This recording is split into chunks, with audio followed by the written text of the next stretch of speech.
Hello, everyone. I am Chrissi Kelly, the founder of Absent, and I would like to welcome you to this evening's webinar. It is the 30th, sorry, I beg your pardon, it's the 31st of our webinar series. And this evening I will be joined by Dr. Duika Burges Watson.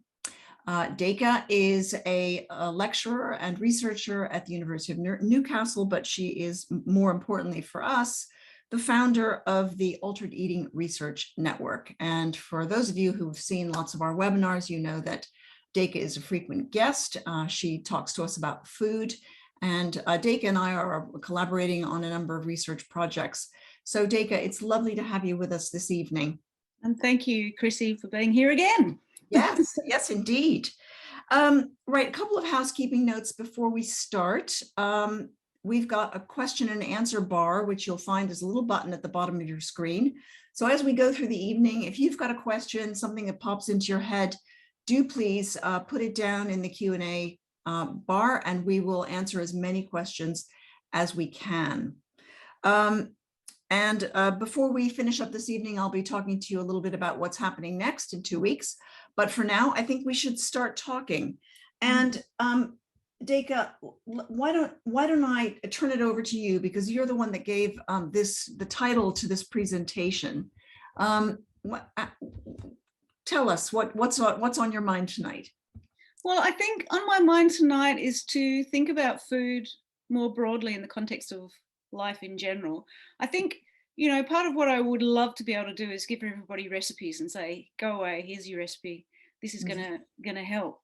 But I think what I wanted to sort of work through a little bit tonight is more about strategies in some ways, because I think the recipes are out there. And one of the things that I did before I came on tonight was I went back onto the Mighty Network and I look at the Safe Foods stream on the Mighty Network. And my gosh, there are some amazing recipes coming from Absent members there, and lots of ideas, and I was inspired by them. You know, I don't have parosmia, and I was inspired by some of the beautiful recipes and ideas that people are coming up with, and the way that this knowledge about food and what works for some people is being shared. So I kind of felt like I wanted to take a step back into thinking about how we manage parosmia in relation to food in the context of everyday life a little bit.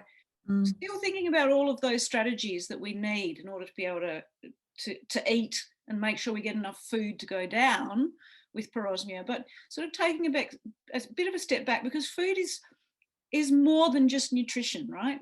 Food is so central to how we live our lives and how we engage with others. And parosmia impacts on people in several different ways. And I was thinking about, you know, the latest research on the importance of pleasure in your everyday life, that this is part of what keeps us happy and joyful and moving on and feeling good about ourselves.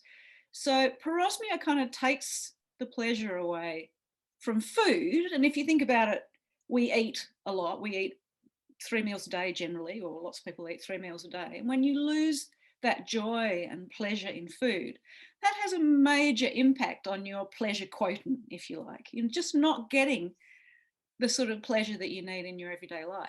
Absolutely. But it's not just food, is it? I mean, it's intimacy as well. And this paper that we've just had published, and we can share it because it's available online, about the loss of intimacy with loved ones. And that's partly about the fact that parosmia can mean that your partner no longer smells good to you, but also the loss of intimacy, because you can no longer share food with somebody else in the same ways that you did.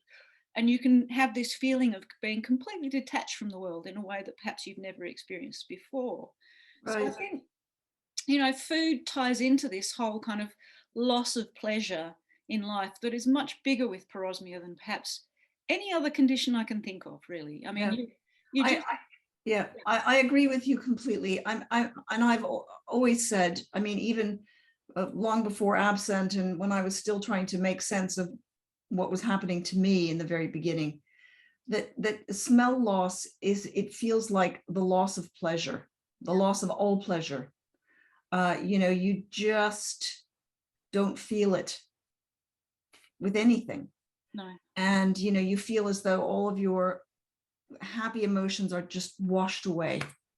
So I really, I get that. I get what you're saying. And I think that, in time, when we know more about mental health and loss of smell, and the picture is more clearly defined, we will see just how important this is. In the beginning, it was sort of like it was almost as though it was secondary to what was going on. When people would say, oh, and I feel so rotten, and all that sort of thing. But actually, I think that is more central to the story of smell loss than we've been given credit.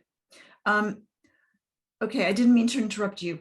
So No, where well, were just we? again, just before we leave pleasure, because I've been working in the area of altered eating when you find difficulty with food for a long time now, and we worked with cancer survivors, and this loss of pleasure was one of the things that we had to confront, because cancer survivors couldn't enjoy the food in the ways that they did. But parosmia is different, I think, and even more challenging for some people, although there are huge variations in how severe your experience of parosmia can be, and different, not just for you individually, but at different points in your journey along parosmia. So you might have a couple of triggers that are a bit disturbing at some point, and then it can go completely haywire, and suddenly, you find that you've only got 5 foods that you feel capable of eating, or you feel it's almost impossible to eat anything at all. So the journey can be very different for different people, and more or less severe. But I think one of the things that sort of strikes me about it is, we know there's only one pleasure center in the human brain, or this is what the neurologists tell us. And that pleasure center can be triggered by food, by sex, or by what they would call higher order rewards, like if you like going to the movies or reading or various other things, or going out into the wilderness and going for walks and things. And so with parosmia, all of those things can be affected. So you can't compensate. So say if you lose your enjoyment of food, it's very difficult to compensate with, say, more intimacy in your life, because that might not be available to you either. So I think one of the things that I wanted to say is, we are dealing with a really difficult mental health issue here, and food is part of that story. So I don't want to lose the other part, and say that coping with parosmia is a big challenge. And so the first thing that I felt, Chrissy, was one of the things that you need, I feel, is really important, is having team parosmia around you, having people that support you. And I don't know if you have thoughts about that. Yeah, you and I have discussed this before, and I think that it's a subject that's worth going over again.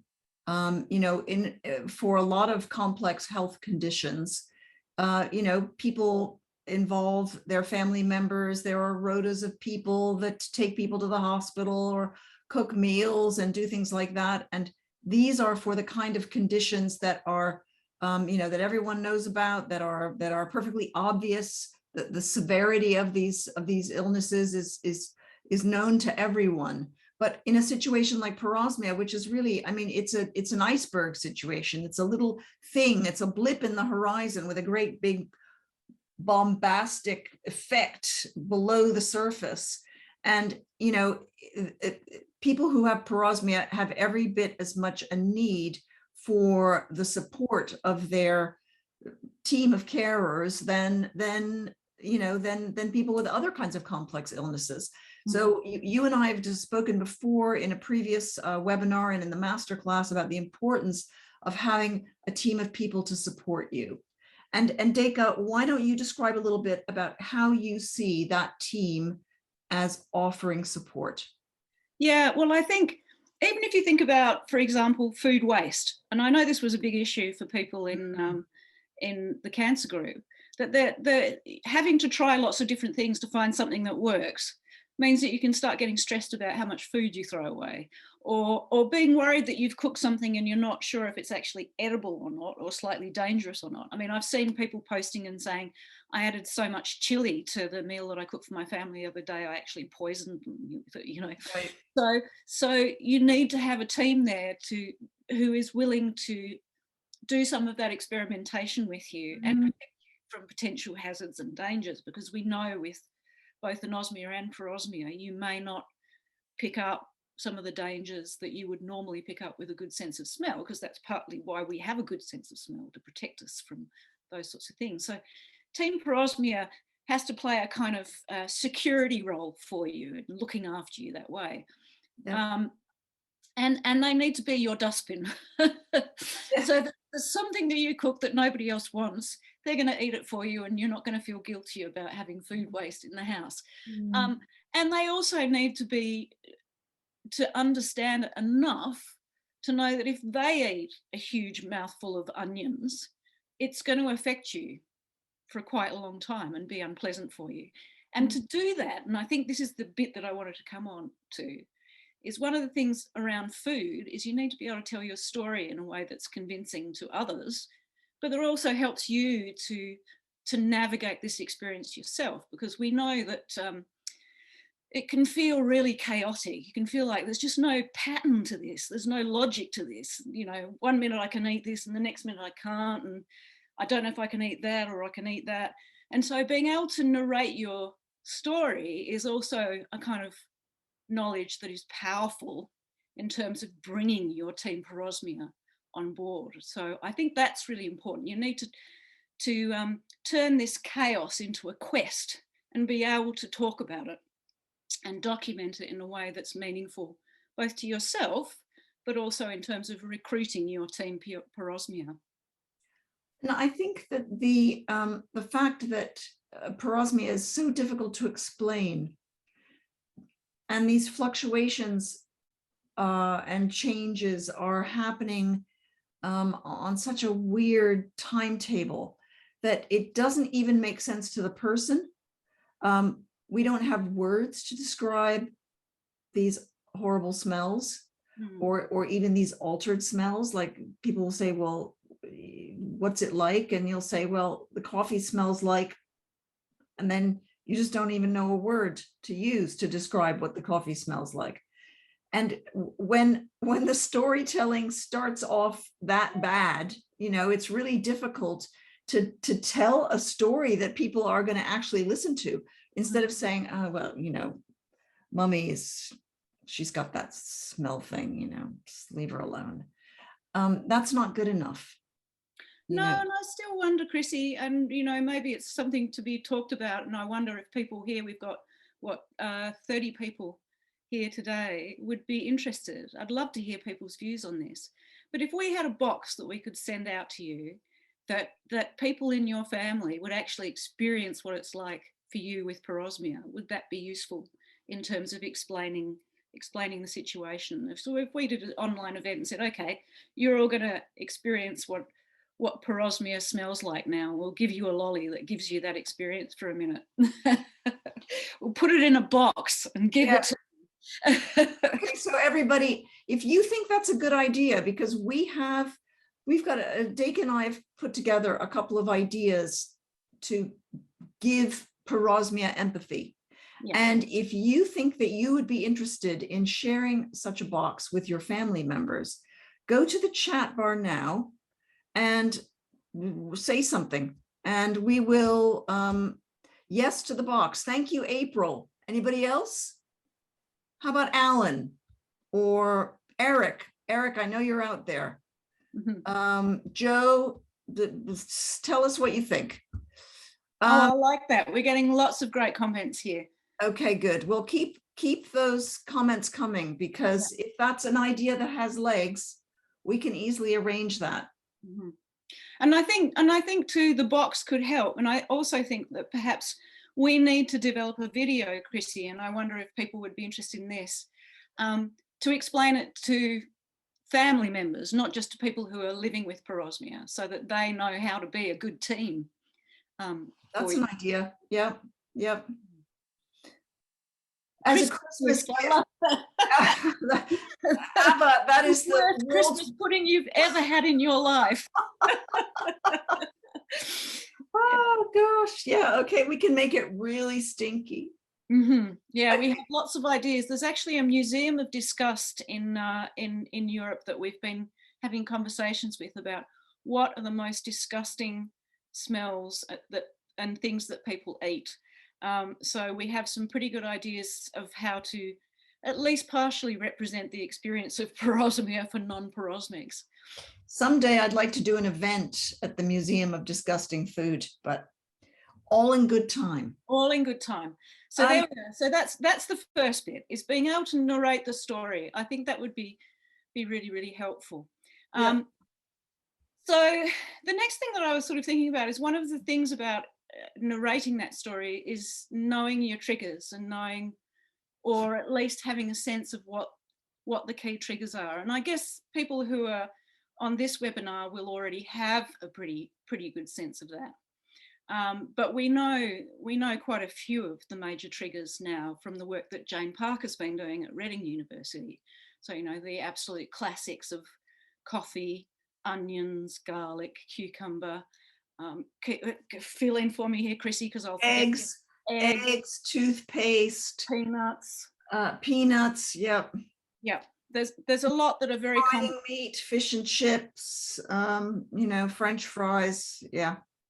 And those triggers are interesting because they do give us hints about, in a sense, not just what we should avoid in terms of foods, but also in terms of the sorts of cooking and the ways of cooking that we need to think about differently. So, for example, the fact that fried and cooked meats commonly cause parosmia suggests that perhaps the frying and the cooking is part of the problem, not the meat itself. So I've seen people saying that they can actually manage rare meat, but not very well cooked meat, or they can manage a chicken that's been very lightly steamed rather than one that's been roasted. And another one that I saw just came up yesterday, someone was saying, it's the strangest thing, I can eat turkey, but I can't eat chicken.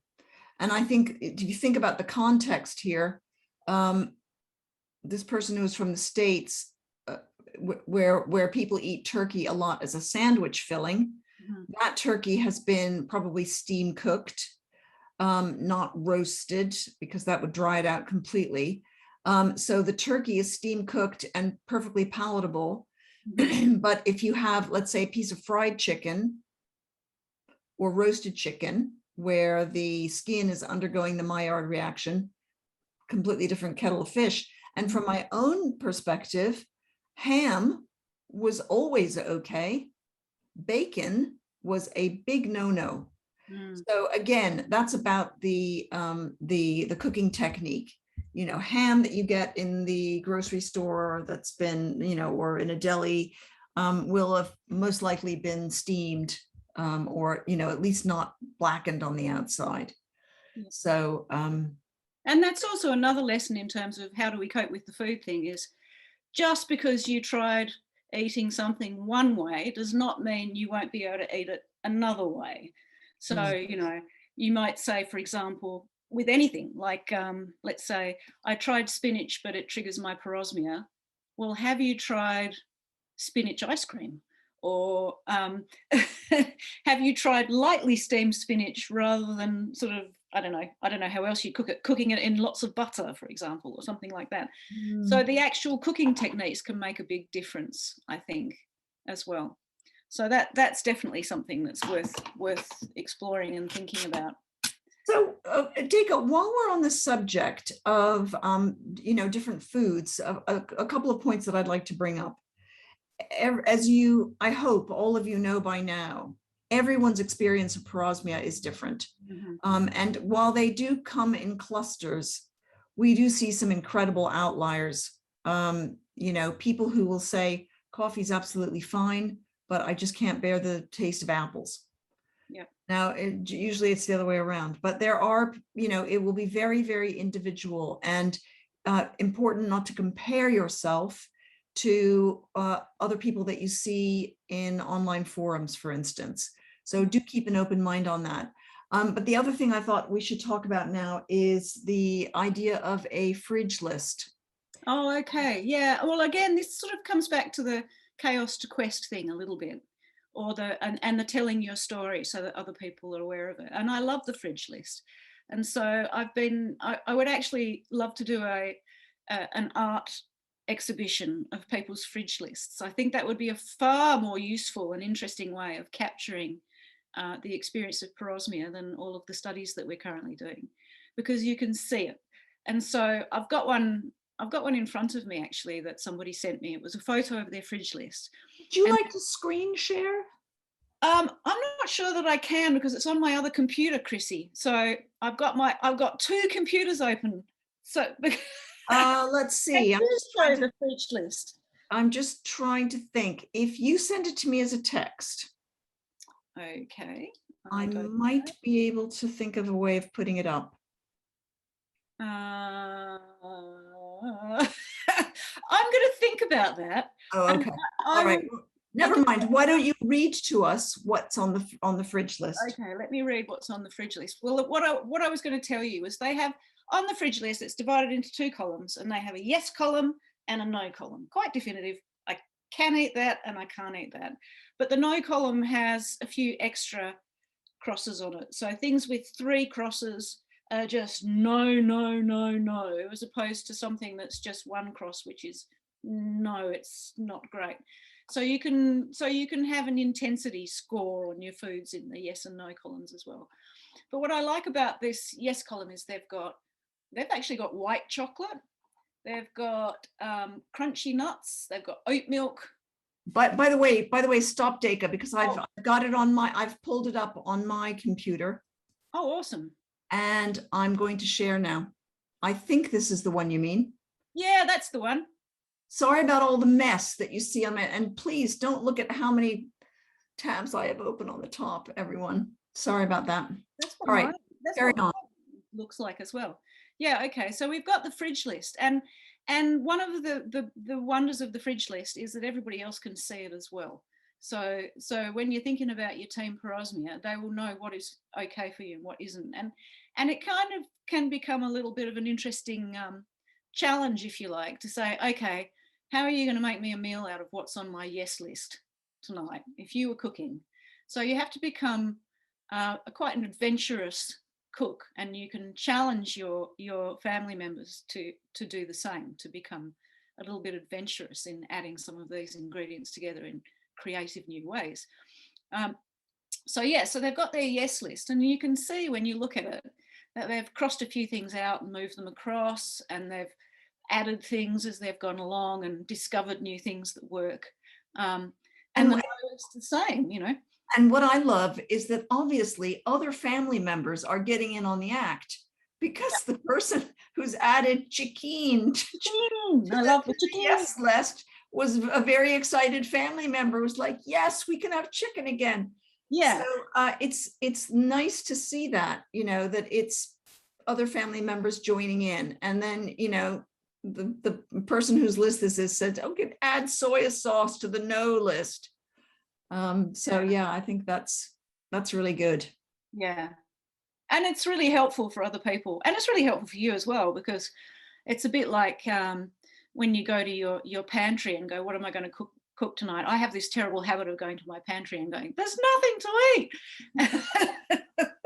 And my friends will come along and say, yes, there is. You just need to look at it differently, you know.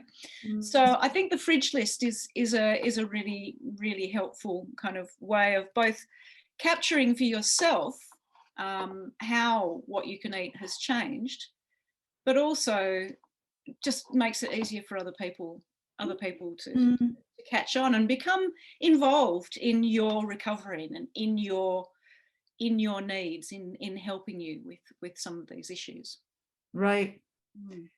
Now, I know a lot of the names that are in the participant list, but not all of you. So I know some of you have been in the parosmia game for a long time, but there must be some new people here.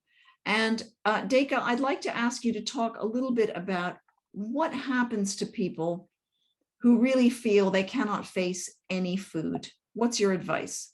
Yeah, well, it's really challenging, and there is a point and where you go, I just need to get the food down to stay alive, not to give me pleasure, and not to expect that I'm going to enjoy myself with this. It's just I need to get enough nutrition in to keep myself going until things get better. And I think that until things get better is a really important thing to have in your brain at all times, because although parosmia can last, we know that it is a sign of recovery and it will get better. So that this is a kind of, if you can imagine it as a temporary experience, that you just have to get pushed through this bit until it starts getting better and you start coming out the other side. And you can relish in your victories when suddenly the peas that you couldn't eat last week, you can eat this week. So little victories can become quite big and important milestones in terms of your journey to recovery.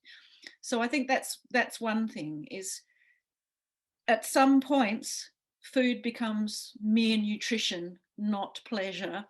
And if when you get to that point you are so struggling to eat that you literally, and I know for a lot of people it does get to the point where you feel like you're gagging, or you are gagging and you are having quite violent bodily responses to this experience of disgust, then get a nose clip and stick it on, you know.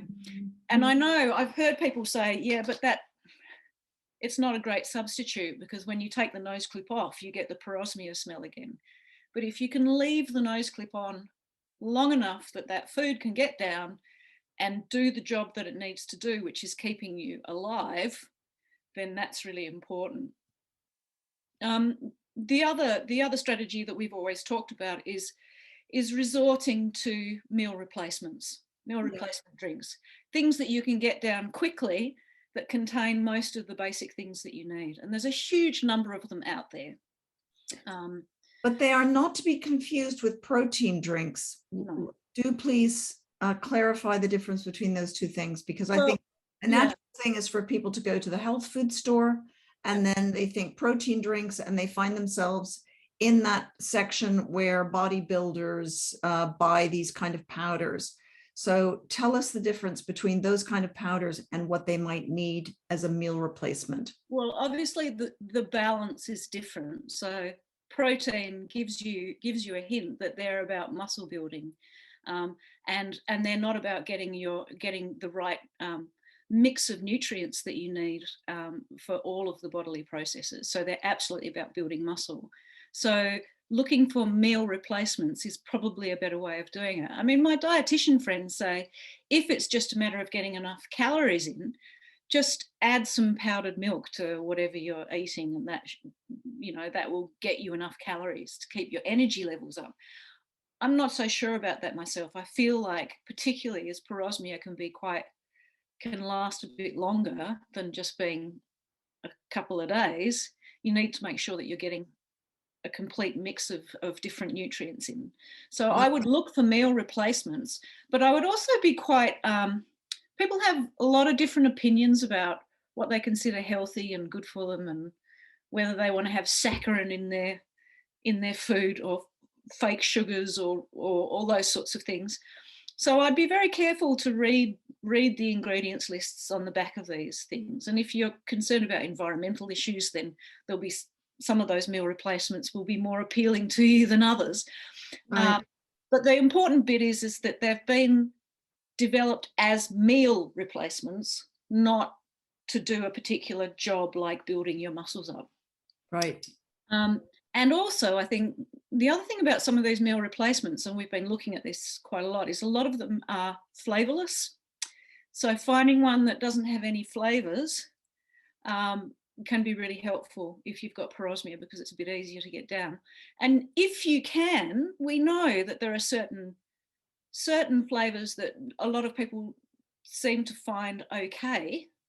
Some find okay. So cinnamon, for example, seems universally, we've just done a study on this, seems universally to be quite a good flavouring for foods that just reduces that experience of parosmia. So some people find vanilla does the same thing.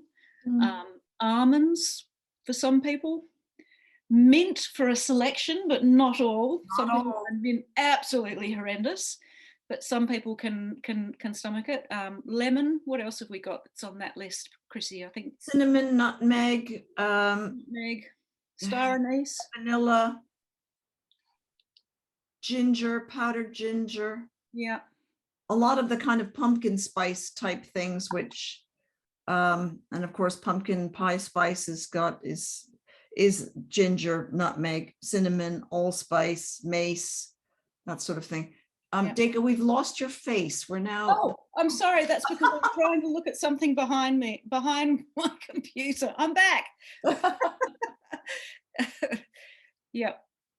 So yeah, and I have also, because as you probably all know, I've had 3 cases of parosmia now.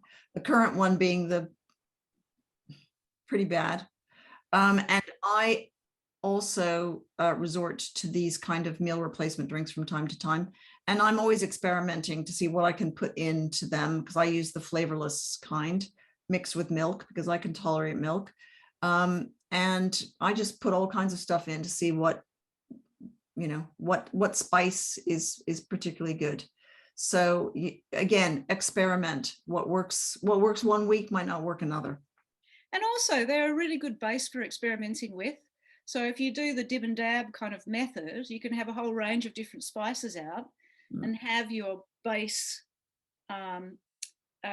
flavorless meal replacement drink, and you add a little bit of cinnamon to that one, a little bit of I don't know, clove to that one, a little bit of ginger to that one, and then you can actually sort of systematically work your way through to figure out which of the spices are okay for you at today or at this particular point in time. Yeah. And that can be really helpful. So yeah, if you can find a good base like that, you can also use it like a palette, like you would if you were an artist, and say, here, I've got my base color. What can I add to it that's going to work for me this week or today? Or something that I really like, and it's really strong as well, is this sort of masala spice, which is cinnamon and black pepper and, you know, nice collection of spices, which is palatable to me. And, you know, put a teaspoon of that. You can put in as much as you want. I'm sure if a person who had a normal sense of smell was to taste it, they would shriek and leave the room. But yeah, I find it quite nice. And I think that was one of the alternatives for people who are coffee drinkers as well, was to look for a good masala spice mix for your tea, and go the chai tea route instead of the coffee route. And although a lot of coffee drinkers find that their way back into coffee is to use these sort of either flavored creamers, which are very popular in the US, or to, you know, if you go into a coffee shop, you have the option to have sort of hazelnut, you know, a sort of shot of hazelnut or vanilla or cinnamon. You know, they have them in bottles lined up like in a bar behind where they're doing the coffee, and to try some of those. I think they can be quite nice. Yeah. And they're also sweetened, of course, and then that makes them even more palatable. So yeah, you have to be a little bit careful about the sweetening issue, because we know that the bits of your sensory system that are still working on the tongue, the sweet, sour, bitter, salty, and umami, can end up causing you different sorts of problems, like eating too much sugar in your diet. right. So that's not to say that you shouldn't have vanilla ice cream every now and again, but from a health perspective, that's probably not a good way of managing your parosmia in terms of maintaining good health in the longer term. So you have to sort of think about how much of that you do, even though you need treats. You know, you definitely need treats. Right. While we're on this subject, I've just got my eye on the question and answers. Yeah. S. Fitzgerald has just commented that having a mint before removing the nose peg can help. Yeah. Sort of reset the palate before you take the nose peg off. So Yeah. thank you for that. That's very helpful. And I think that sort of ties in nicely with the idea that finding something that can be a palate cleanser for you is also another really good strategy. If there is something that can refresh your mouth, so that if you do try something and you have a stack of this stuff, whatever it is, whether it's lemon or mints or a cinnamon lolly or cinnamon toothpaste or anything in your bag at all times, in your parosmia first aid kit, that you can whip out in that moment when you've had an experience that is not palatable, that is a really, really helpful thing to discover and find. Yeah. We also had a comment from April, And she said, I did a wine tasting and food pairings a few years ago, and they used mashed white beans as a base. Mm. I wonder if that would work as a base for parosmia, like the plain meal replacement. Yeah, I think Again, it's a great idea. I like mashed white beans. Not that that's important for everyone else, but I think, all these things are worth experimenting with. they have And a nice texture for some people. The whole bean thing is a really interesting thing because, of course, there's so many different legumes that you can play around with. Like, I've seen people on the Facebook group talking about edamame beans. The Japanese beans that you get. I don't know that they're particularly nutritious, actually, unfortunately, but they can be quite refreshing. But you can go from sort of red kidney beans, which are pretty intense and meaty, through to the white beans that are nice and light and fluffy, and there's huge variation in between. So having a selection or sort of working your way through a few of these lentils and beans and pulses is a really good idea, because they're very, very highly nutritious. So if you can find one that works and you can make it into a soup those white beans are fantastic for making kind of alternative hummus type. right, right. You can make really nice dips with those, for example. Yep. With sesame paste, of course. Yeah. Which is sesame is often equated with kind of peanut, but the problem with peanuts, what makes them so objectionable to people, has to do with the fact that they are ground nuts and roasted, whereas sesame seeds grow in a different way, and I don't think have the same kind of aroma compounds in them. But again, everyone, does that mean you can cope with tahini, Chrissy? I'm interested. I've always been able to cope with tahini, but right. Peanut butter was out for the longest time. Mm-hmm. Yeah. Well, that's good to hear, because I've often wondered how the different sorts of nuts that might be available to people. Again, almonds, seem to be reasonably tolerable in ways that peanuts aren't as well. Yeah. I imagine cashews would probably be okay as well. Well, tree nuts and ground nuts are two completely different animals. Mm-hmm. So I think that, tree nuts seem to be fine, ground nuts, no. Mm-hmm. Interesting comment from Frank, who says that if you put ice cubes in your mouth just prior to eating, it can have a positive effect on your taste. That makes a lot of sense. That might be worth trying. That's definitely worth trying, because again, if we think about this in a logical kind of scientific way, cooling your mouth down, or aromas are volatile compounds that are less volatile when you cool them down. So anything that's cooler is probably going to be less problematic in terms of parosmia than if you heat it up to any great temperature. I mean, the example of that, of course, is the water problem. Anybody that is finding water a problem, and it depends on your water supply as to whether that will be triggering or not, will find that having a shower is far more difficult than, for example, smelling water out of the cold tap, because those volatiles become more volatile and therefore trigger the parosmia more. Right. So cooling things down is a really great way. I've got some friends who make gelato, and I keep trying to convince them they need to start making gelato ice creams for parosmics. So we're sort of experimenting with things like using fennel, which I know is a really calming and generally acceptable product in a gelato ice cream, for example. Fennel gelato. Yeah. Do you imagine that would be sweet or it would be savory? I think you could do it either way, but I don't have a problem with savory gelato if your focus is on it being savory and creamy and refreshing. It doesn't need to be terribly sweet. You could still have a bit of sweetness in there, perhaps with some fruit sugars rather than right, other sugars. But yeah, there's a business opportunity for somebody. Right, exactly. Well, I've always felt that there was a business opportunity for anyone that wanted to develop an ice cream that was a complete meal replacement. Mm-hmm. So if you imagine some of these powders that you and I have tried out, that have everything in them that we need to live, and you use that as a base, and then you add milk or cream, and then whatever kind of subtle flavoring you want, you could create a kind of palatable frozen meal replacement. Mhm. Meal replacements on a stick, I think dipped that would be in chocolate, fabulous. or Yeah, actually I tried not to dipped do in it. chocolate. I did try Huel on a stick. And what was it like?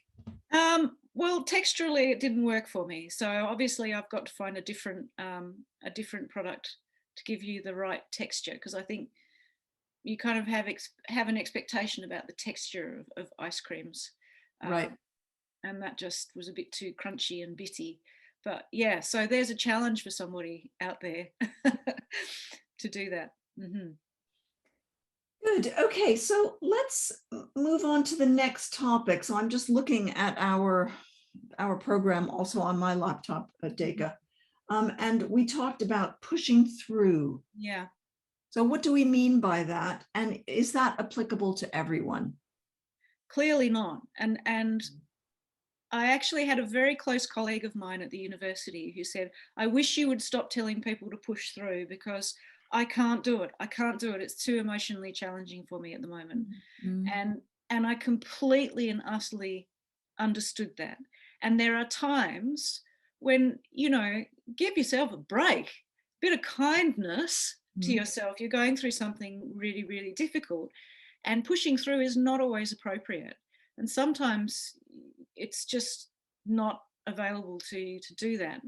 But we do know, a bit like the smell training, that the rewiring process that is required for the olfactory bulb to, for the messages to get through in the correct way, involves them being exposed a little bit as well.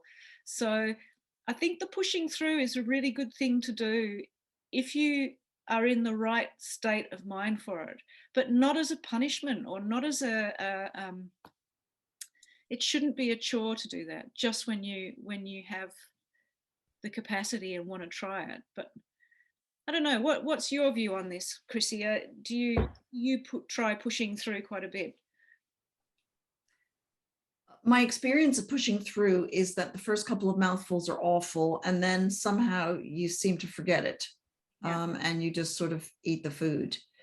Um, I would, like you, never recommend that people do something that is just too awful for them. I mean, it is awful. So don't try and do something that is just not possible. But the anecdotally, what people say in the forums when we ask them about this subject is that the majority say, I tried pushing through and I felt that it worked. Yeah. Now we will probably never have a way of measuring that in a lab or in a sort of research study, but I'm just communicating what other people have said. And I think if you're kind of getting, if we imagine that in the beginning, parosmia, and we know this data from the research that you've just published, and we're seeing in other questionnaires that you're doing, that the first part of parosmia is just an overwhelming anxiety sort of inducing kind of situation. Mhm. And that does resolve in time. It's just that initial couple of weeks or months where people just are completely frantic. Now, once you've passed that alarm bell phase and you're getting to the point where everything is horrible, but you are intellectually prepared for it to be horrible every day, then I think you can take a step back and say, okay, well, I know that is just a no, but maybe I'll try a peanut butter again, or maybe I'll try eating this piece of fish. And you might surprise yourself. And I think the other side of that is, don't go and eat the whole peanut butter jar when you're doing this pushing through. What we know about how children develop food preferences, for example, is if you're in a nice environment, so many different things feed into your idea of what food is nice and what isn't.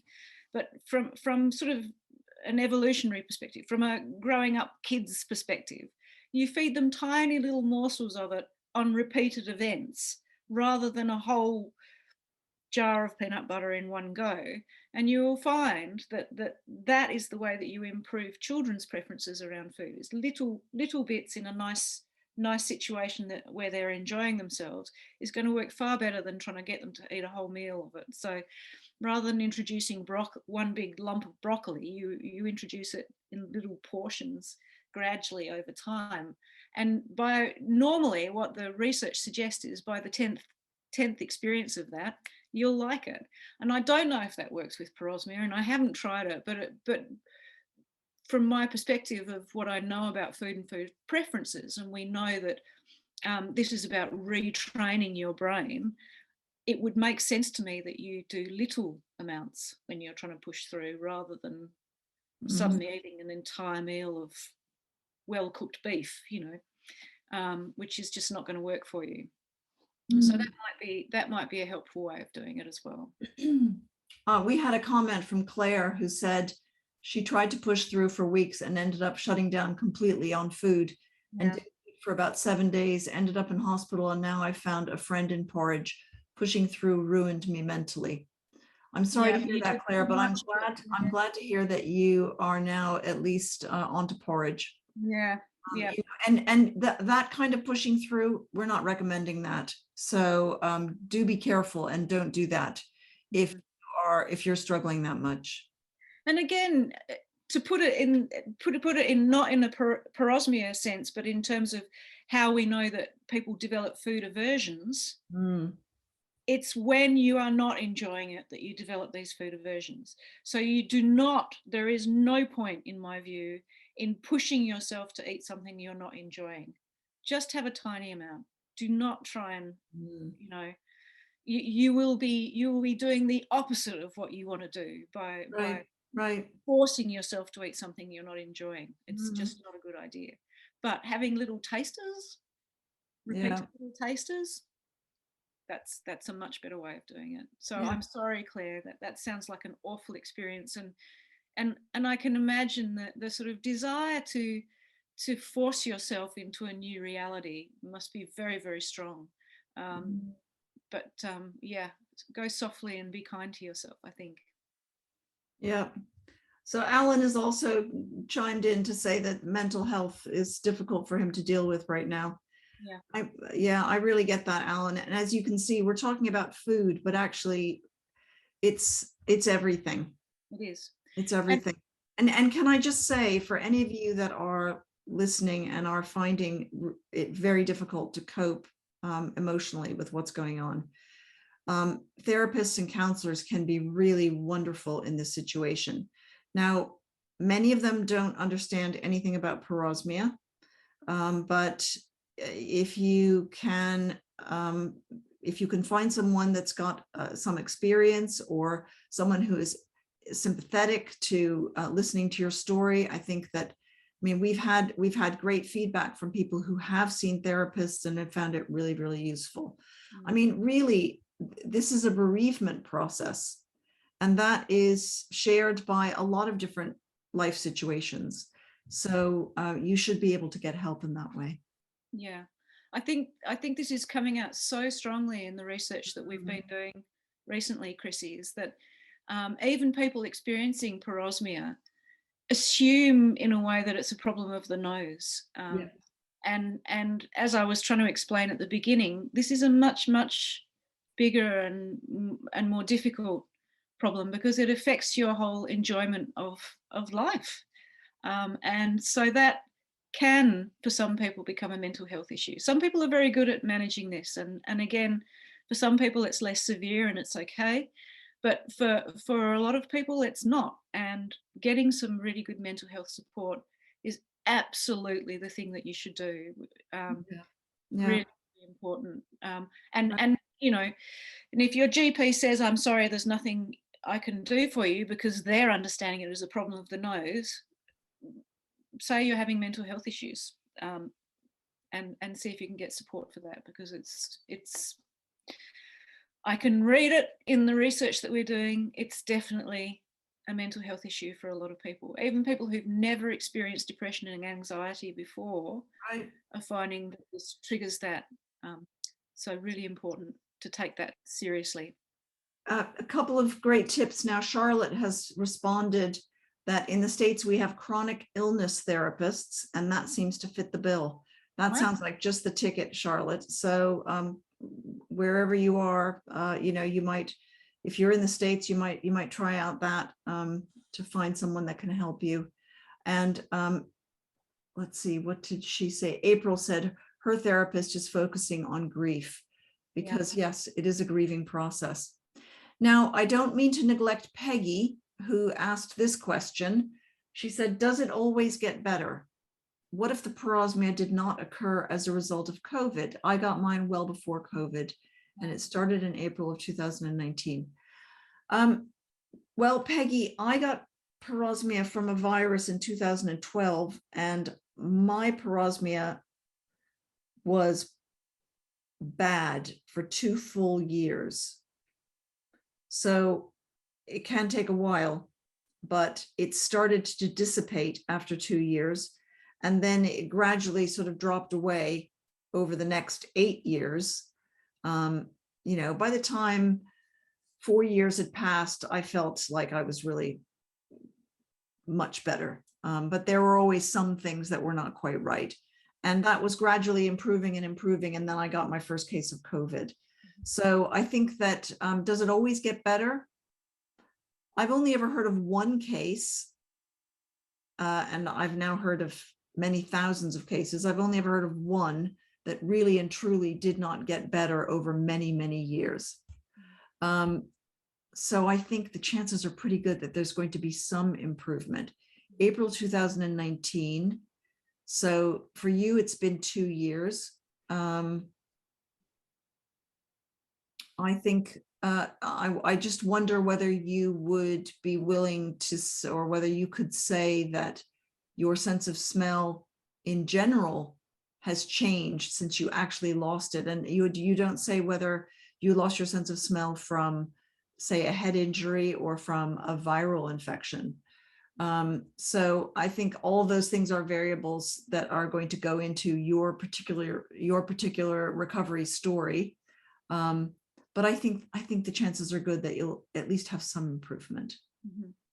I would say so too, from doing a lot of reading in this area. It's quite unusual for somebody to have it for a really, really long term. Yeah. It's not unheard of, but it's quite unusual. Yeah. Right now, Alan has come back and said socially he feels like an outcast. Mm-hmm. That's a very powerful statement, Alan. Mm. And I know just what you mean, because when nobody understands you and you walk into a room full of people who are eating food and they just don't get it, of course, that's very alienating. But it's also that feeling, as Barry Smith talks about, feeling like you're behind a pane of glass, like the world is going on around you. And I know the work that I'm doing at the moment, we're looking at some of those elemental triggers for parosmia. So people have been describing some just really difficult situations, like being able to go outside. The smell of the air can trigger the parosmia, or the smell of the sea might trigger parosmia, or for one person, moving from one room to the next in their house was enough to trigger the parosmia. And so for them, the idea of engaging with people socially, or being outside the house, or any of those sorts of things, on top of lockdown and on top of all of this COVID malarkey as well, it can be so socially alienating and so difficult. And the only thing that I can think of around that is, thank God for things like Absence Facebook groups, that you are not an outcast and an outsider in those groups. And I would highly encourage anybody that's feeling like that to start getting involved in posting and writing and engaging with other people in the Absent Mighty Network. Yeah. I don't know whether all of you who are listening are aware that Absent has a private network called the Absent Network, which you can find if you just go onto absent.org, and right at the top there is going to be a link to the Absent Network. What is it? It's not Facebook. It's a bit like Facebook in that people come together in one area, but you can choose the kind of things that you're interested in. And therefore, if you have a head injury, you don't have to read about people who've had coronavirus. So you get to choose the kind of news that you see. And there are all kinds of, we've got a special channel for research where we are gathering people together and we can provide them with information in a more enclosed area on studies that we are recruiting for and things like that. So it fulfills some things that we can't do on Facebook because Facebook is now too big and too noisy.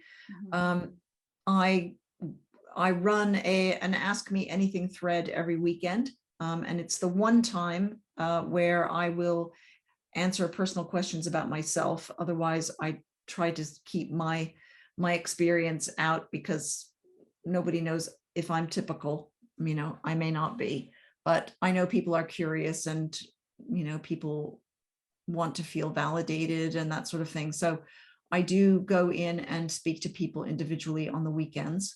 So you can always catch me there. So yes, I do think it is so important that people get together and share. And Mireille Ellis has said, I felt so alone when first anosmic. It was incredibly therapeutic to find others like Chris who understood. Well, that's very nice of you to say that. And I hope that you join in with others as well. Oh my goodness, we only have 4 minutes left. I just wanted to say at the very beginning, Duika, you mentioned that you went into the network and you were looking at all the recipes. Oh yeah. Can you just refresh me? Were you in the Altered Eating Network or were you in the? No, I was in the Absent Mighty Network. And there is so one of the things I love about the Mighty Network is it's divided up into topical areas. So if there's something you're particularly interested in, you can probably find a community of interest that will suit your purpose, and you can follow different sort of themes or topics within the Mighty Network. And there's one that's called Safe Foods. And that was the one that I went into. And in Safe Foods, there's a number of very creative women who are posting some of the most beautiful photos of meals that they've created for parosmia that are inspiring. And so if you are feeling miserable and saying there's nothing I can eat in my fridge, which I do, and I'm not parosmic, so but if you are feeling like that, I would highly recommend going into the Mighty Network to that particular channel and having a look at some of those photos, because they just give you ideas. And sometimes that's what you need, just a couple of ideas and go, oh, you know what, I reckon I could try that. Yeah. And that is a beautiful way, and again, don't just take, give as well. So if you find something that works, take a photo of it and put it up on the Mighty Network, because in a sense, I think the other thing about this, and from the work that we've done, is everybody that's in this Mighty Network and in the Absent Facebook groups are the research at the moment. This is where we are learning everything that we know as researchers about what's going on for people with parosmia. You are the experts in this at the moment. And so the more that you contribute within these forum, the better for everybody right now, because we all need lots of support getting through this. So please contribute and don't just take. Exactly. And also apropos food, there are lots and lots of people now on Instagram who are writing about their food experiences. I know Mimi Ellis is one of them. She's here today. And I think she goes by the Anosmic Foodie, maybe she'll tell us. But there are, okay, good. So, do go onto Instagram and look for hashtags and things like that. There's just been a plethora of parosmia people who are hashtagging that particular word. So you'll find lots of information there. And just to reiterate what you said, Duika, it is, our mission at Absent is to push the research forward, to find a cure for smell loss. We cannot do that without patience. We are entering an age where patient involvement in research is numero uno. For people that want funding, they have to demonstrate that patients have been involved. We are doing that actively. So do please remember that when you tell your stories, if we ask you a question, put something out there and say, tell us what you think about X, that when you come back, your story is actually making a difference. So I want to leave you with that thought.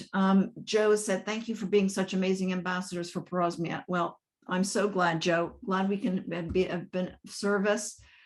S. Fitzgerald, thank you. Thank you. Well, thanks to all of you before I start crying. Okay, so now just to remind you, in 2 weeks will be the 32nd of the webinars. Just imagine when it's our 100th birthday.